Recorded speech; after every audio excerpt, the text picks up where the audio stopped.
Hey guys, so here we are with Mayur and we'll be doing some DIY on the Versys. So Mayur, what are we planning to do? We're planning to drain out the coolant and replace it with a new one, and also we're going to check with the engine oil, and if required we're going to change it and cleaning the air filter. Yeah. So basically we'll start with the easiest first. We'll check the air filter so that we can quickly get that out of the way before we head on to the main stuff. So for the air filter, we'll be opening up the side panels, the body panels, and Mayur will be doing that. I'm going to be recording. And once we remove that, then we will unbolt the tank, move it to the side, disconnect the electrical connection for the fuel pump, and we'll disconnect the fuel line, and then we'll move it to the side and keep it on a high table. And then we are going to unscrew the air filter and have a look. Unscrew the top and have a look. So yeah, let's get down to it. Okay. So here we go. So Mayur, are you ready? Yeah. Okay. So let's start with the opening of the body panels. To open the body panels, basically, yeah, turn your handle that way. You need to open these screws, and then there's a rivet here, plastic rivet, that you need to get rid of, that you need to remove, and there is another screw that here you have to remove. After that, you need to pop out. So this panel is connected using rubber nipple washers. So they're pressed in. So you just need to pull them out. So let's do that. And remember, every time you take out a screw, you take it out and you put it safely in a cup or in some place where you can hold it.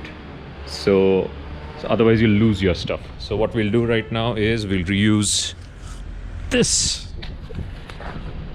cover that comes with because we've removed all the tools. So yeah, just drop it in. And I see you've lost your plastic washers already, right? No, they are here. Oh, they are there? Okay. Yes. Yeah, this one is lost, I think. yeah, so you get transparent plastic washers there. Not really essential, but that's fine. Okay, so now you need to get the bigger Allen screw to remove this. Now if you'll notice, he has a Hepco & Becker engine guard, and he has a couple of camera mounts, etc. So we'll have to remove these. You don't have to remove the engine guard. You can get the body panel out without removing the engine guard, and we'll show you how to do it.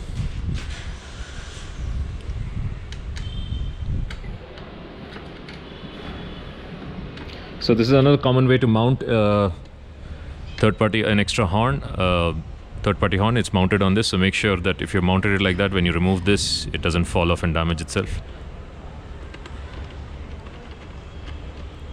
What horn is this? This is... Can you be louder? Is it like a Denali or something, or a Bosch? It is not a Denali, not a Bosch. The other one... There's something I forgot written. a name. Something's It starts with D actually. Denso. Denso. Okay, that's a Denso horn. And that's the stock horn that comes with it. Right, yeah, so you can just hang it there. Okay, so all the screws are out. Now you need to remove the rivet here. So take a small Allen key, the thin Allen key, press the center in. That's it. Now with your nail, no, that's it. Okay. Don't press it too hard, otherwise it'll break. Just with your fingernail, pop it out from the side. It's not happening. Hang on. So all you need to do is basically this. You just need your edge of your nail, push it in and just bring it out, and that's it. This is your rivet. Here, put it in this. Put everything in this so that we don't lose it. Right, that's good. Now, so this is out, this is out, this is out, and this is out. Now before we remove this, you need to remove this as well, otherwise it'll get in the way. So when you have an engine guard, it allows you to mount your camera at different angles, fancy angles. So it's pretty helpful in those ways as well. So drop it in your camera kit. Right. Do you have a cloth? Yeah. So there is enough clearance for the body panel to come out, but when it comes out, it's going to touch this. So to make sure that it doesn't spoil or scratch the body panel, you need to put a cloth there. Okay, now start from here, try it open, start from here. This is the first point that you start from. Push your fingers in, pull it out. Yeah, see, you heard the pop? Yeah. See, so what there is here is there's a plastic penis, I guess, and there is a washer, and this goes inside this, right? So once you've done that, so make sure that this hasn't come out, because a lot of time what happens is that this rubber washer comes out along with the this thing, and then it falls down and then you lose it. If you lose this, then this panel will start really vibrating and it will be very, very irritating. Okay, so this part is out. Next is yeah. So there is a connection here. Yeah, so you hold here, okay, and just pop it out. So that's the next pop. So see, you need, the cloth comes in handy because then it prevents from this thing. There's another one here. Yeah, that's come out. Okay, so now it's out. All right. Now here comes a slightly tricky part. You need to remove the panel, but this indicator is connected inside. So when you remove it out, just try to get it out by wiggling it a bit, taking it a little back. It should come out easy. If you're putting in too much force, you're doing it wrong, right? So it's just a matter of keep wriggling it and changing the angles to. So what I do, hang on, can you hold this? I'll show you. Okay, let's point this here. So what you need to do is typically push this guy, push the front end down and bring the front end, the back end up, and you can simply lift the panel away. Okay, doesn't require any force. You just need to make some wriggle space. If you're putting force, you're pulling things, this thing, you're doing it wrong. Trust me. Okay, what remains is this connector, which is for the indicator. So you need to open it. This one's a little fiddly because it has a. You're supposed to press this and it should release, but many times it doesn't. So we'll try that right now. You're supposed to press this and it should release, but the plastic goes bad in a while. So all you need to do is get something really thin, a piece of wire or something. So I have something that I use. Yeah, so to remove this, you can use a really thin screwdriver, but it's not part of your set. I highly recommend, I always use this. This is a simple piece of wire, thin GI wire or whatever. You just insert it in the tab here, push it, and then with a little bit of, see when you pull it up, it pulls up the tab and just comes out. And when you're pushing it, push it to the side so that it goes in like this. So it pretty much goes in like this. You push it, when you pull it up, it pushes the tab up, which is locked onto this, and this just comes out. So that's all you need to do. So yeah, keep this in your toolkit, very helpful. So the same way we'll remove the, Mayur will remove the body panel on the other side, and he'll use the same set of tools, and it's exactly the same way we remove this. So we'll come back once we have removed the body panel, all right? So Mayur has successfully removed the panel. How long did it take, Mayur? Less than 2 minutes. Less than 2 minutes. Now he's going to try to open that with that trick with the wire. Keep it on the side, push it in. Pop it up, take it out. It was as simple as that, right? I don't know if I got that recording, but yeah, I think I did. So the panel's out. Like I said again, keep this in your toolkit. Very, very handy. All right, so now what we're going to do is we are going to try and remove the tank. So for that, you need to unbolt these screws. Okay, so go ahead and unbolt that.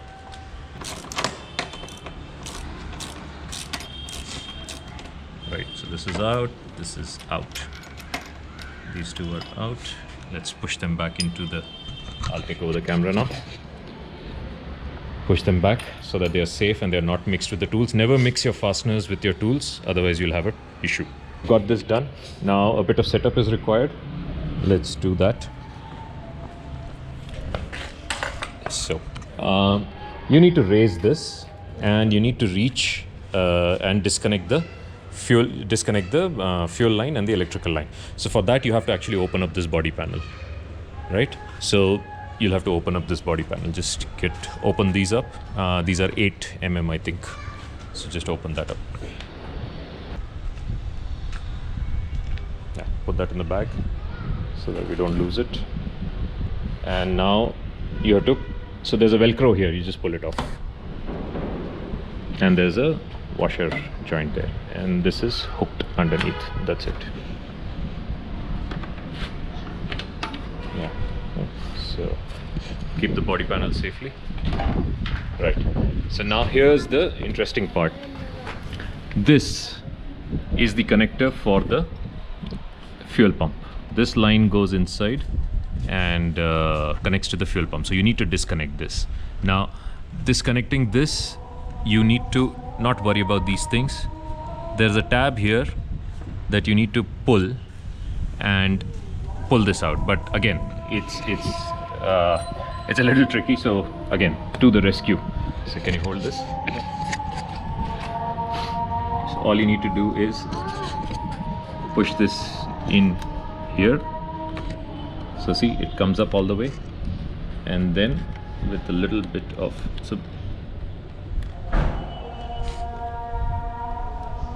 get that in there. Yeah. Oops. Yeah.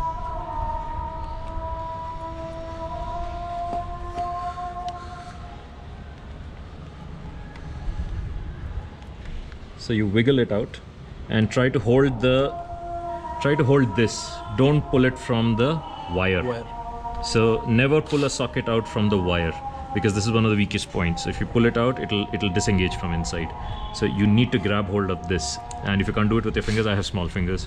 If you can't do it with your fingers, then get a needle nose plier or some sort of a plier and try to grab it out. Okay, so this comes out. So now your fuel pump connector is off. Now this next thing that you need to disconnect is the fuel line itself. Okay, and that is inside this. So we need to raise this to be able to see it. So let me get another piece that is helpful and very useful for doing this. GoPro, stop recording. GoPro, stop recording. Yeah, so you need to remove the other side panel as well, which Mayur is doing right now, because it connects to the tank and the Velcro is on the tank. So get rid of that. And then once you're rid of that, you use a very specialized equipment to help you raise the tank so that you can disconnect the fuel line. And that is this, a piece of wood. Put the screws back in, keep the tools organized. Tools should never mix with the fasteners. You've pulled out the panel. Yeah, so now what you need to do is you need to pull this back, pull the tank back. Okay. So there's like a C connection here. Yeah, make sure that these are no longer attached, and on the side you need to pull the tank back. It'll come loose. That's it. So once it's loose, now you pull it up, put the block inside, put the block underneath it. There you go. That's it, don't worry, it's not, this is just this making that noise, that's fine. So when you look down, see this wire? This is the one that we disconnected, and that goes into the fuel pump. The other thing that is connected is this fuel line. You see this red tab with this pipe? This is the fuel line. It's connected to a metal connector there, and this is a thick pipe.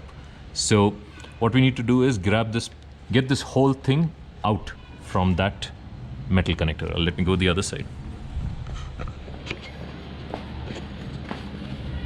So you see this metal tab, metal pipe. This is the connector that is connecting this guy to the fuel line, which goes into the engine. So what you need to do is you need to open up this tab. So grab a screwdriver and flathead screwdriver. So Mayur will do it from the other side. Switch to the flathead side. Yep. Gently insert it there. Yeah. So on the other side, and twist it slightly. Yeah, so you see the red cap coming, now twist it the other way. Aram se. Yeah, so see, this is the lock and it's disengaged. So now that's done. you need to grab hold of this whole thing and pull it out. So it's good to have a friend, or just push the tank from one side. It'll be a little hard. It is not. So keep the screwdriver down. It'll be a little hard. It requires some effort, but you can easily do it yourself. Don't pull from the red tab, otherwise the red tab will crack. So make sure that you're holding the black part, the plastic part. And when you do this, a little bit of fuel will leak, and that is perfectly normal. And it's out. So your fuel line is out. And that was it. All right. So now the tank is actually released. Yeah. The only thing now connecting the tank to the rest of the bike are these pipes. So these are vacuum pipes. These are used for the fuel valve, and I think other sensors and other things. So we need to, so you can remove this, but I would not recommend it because you don't need to. All you need to do is pick up this tank and move it to the side and keep it on something high. So we'll set up something high and show you how to do that. Now we're going to move the tank away from the bike. So you can use a tall stool, or I use this drum because I had it. So what I also do, but this is still not level. So you need to be level here so that there's no stress on any of these pipes. So can you grab the spare tire, the top one? So we all have, I'm pretty sure all of us have spare tire, tone up tires and tires with punctures lying around. So put them to the use, add them to your DIY kit is what I say. Because this actually gives a lot of, it's pretty nice. So it's, yeah, and bring it as close as possible. Yeah. So now all you need to do is lift it, twist it, and keep it here. I'll adjust it accordingly. Yeah, it's clear. It's clear. This is not moving. Here, hold this. No, hold it. I'll do that. Okay, I got it. This is stuck. Oh, something's stuck? What is stuck? The fuel pipe, fuel pump connection. Okay. Oh, it was hooked on there. Okay. Yeah. Just move it gently. So what happens is that these pipes remain intact. There's no stress on them. Just check that there's no stress on them, and make sure that your tank is stable while you're working on it, and you're good. So this helps when you're doing. That's fine. A little bit of fuel will leak. Okay. It's perfectly all right. But the moment you take this out, it won't leak. It won't keep leaking. So yeah. So tank is off. Clean up the air filter. So that's your air filter shroud. Let me go here. Yeah. Need a positive. Yeah. So you need a Phillips screw head and screw these open. So are all of the same length? Yeah, they're all of the same. It's fine. Get it? Mix it up. Yeah, you can just, don't worry, I remember. I've done this so many times now. I know by heart which one is what. Yeah, so the first time you do it, it makes sense to keep them in a tray separately in bunches so that you don't mix them up. But once you know which one is what, it's easy. And after a while of doing this, you get practice. You can just look at the screw and figure out, okay, this goes here, this goes there, because you kind of remember. But the other thing is, when you're doing it for the first time, if you're really unsure or if you have a habit of forgetting, just take a picture. Taking a picture really helps. That's what I used to do when I started off.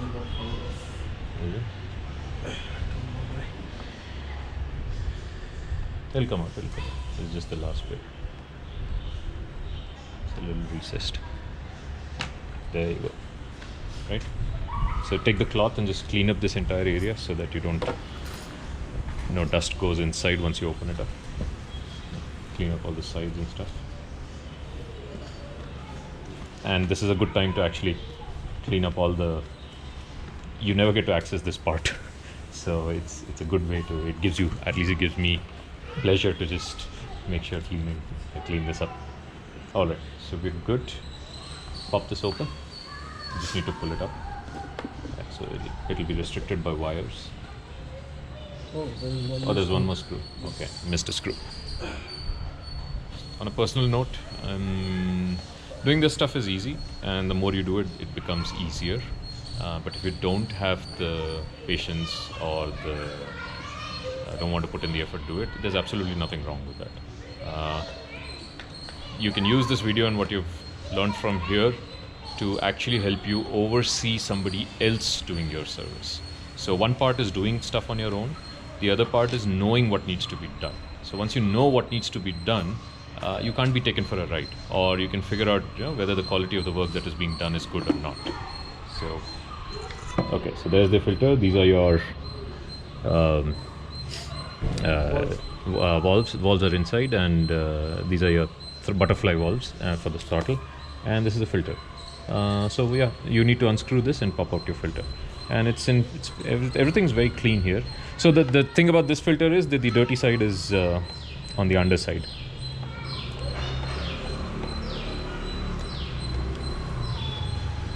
So air gets sucked in, gets cleaned out, goes in. Yeah, it's a captive nut, so I think it's out. Yeah, it'll not come out any further than this. Flip it around, check. Right, so that's dirty. Yeah. You can replace it if you have a replacement.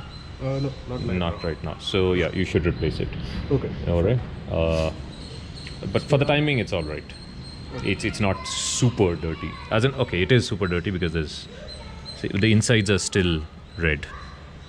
So you can still see a bit of red on the inside. So it should be okay. But you should replace it. And I would highly recommend using a replaceable filter that you can take out and clean. So you don't have to wait. So how long before you change this? Last? 5,000 kilometers. 5,000. So in 5,000 kilometers, you can expect something like this. You do primarily long rides? Yeah. Or city commutes? No. Primarily long. Long rides, right? So dusty conditions and stuff like that. So yeah, this is what you get after 5,000 kilometers. But if you have a replaceable, cleanable filter, you can pretty much do it before every long ride, or after every long ride, and your air filter will be in tip-top shape. So yeah, that's it. Okay, so pop that back in. So now we know that he has to clean it, and now he can clean it on his own. Or replace it, and he can replace it on his own. Okay. Yeah, so don't over tighten this stuff. Don't go monkey boy on that. Just a little bit. That's it. It's not going to come off. That's it. That's enough. That's enough. You'll feel it. The moment it starts resisting you a bit, that's it. That's more than enough. Because these are metal screws in plastic housing, and if you over tighten it, the threads will bend, and they can crack and come off. Then you'll have to change the whole shroud, and that'll be expensive. That's it. There you go. Yeah, filled, right? Yeah, fit it in. Yeah. So now we're going to close up the filter. Going to reverse the process. Bring this all back in. Connect the fuel line. Connect the electrical connection. Without that, How do you do it? just prop up the side. With the pack that. I use a branch Okay. or a piece of wood, Okay. which I find. But how will you do it on long rides? Is the Using that only. With luggage? I keep a piece luggage? of. Yeah, it's very easy. With luggage, it's even easier because it's top heavy, so it'll just. Okay. I mean, that's my way of doing it. Yeah, sure. Because I'd rather spend that money somewhere else. So, like that. But yeah, you can get it. What I asked him, like whether we can use the car jack onto the silencer. No, don't do that. You'll screw up it is strong weld. Some people have done it, but it's not ideal. He said that they also do sometimes that way. It's not recommended at all. That's what I thought. Like car jack, why would you use it Don't do on a bike? I would not recommend it under any circumstances. It's obviously the exhaust and the silencer, it may have an impact. The weld for the cat converter, right? Yeah. There's a catalytic Yes. this thing, right? We'll go for a toss because you'll finally be raising it on the catalytic converter. So the catalytic converter is not strong enough to hold everything together. Anyway, I haven't thought through the entire process for DIYing the oil change. So once I'm done with that, I need to get the tools first, then I'll think about that. All right. Yeah. Take care, man. Right side.